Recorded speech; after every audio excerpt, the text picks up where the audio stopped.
បាទស្ដីបងប្អូននេះកូនកែបយើងកំពុងចាប់វាបាទនេះចាប់ដាក់កថាង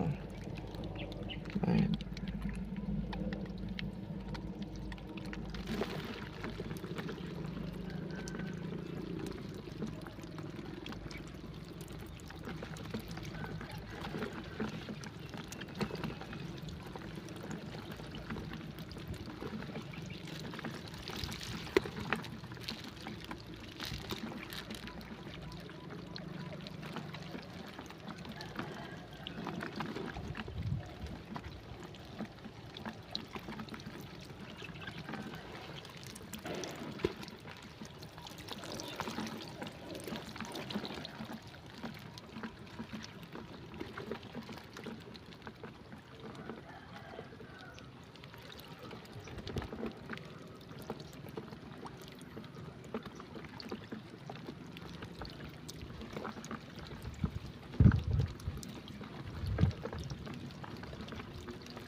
បាទបងប្អូននេះកូនកែបស្អាតបាទ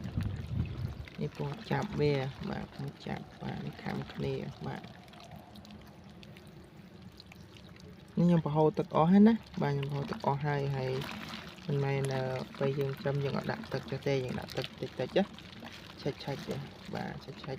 តិចមិនច្រើនទេបាទមិនច្រើនទេដាក់ទឹកណាបាទ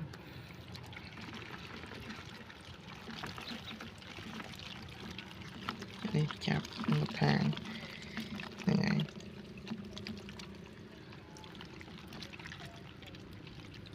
ហើយចឹងវីដេអូនោះមានតែប៉ុណ្្នឹងទេបងប្អូនណាហ្នឹងហើយបងប្អូនយើងមានចម្ងល់មានបញ្ហាចង់សួរអំពី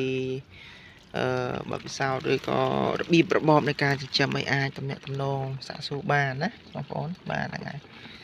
កូនកែបបាទហ្នឹងហើយ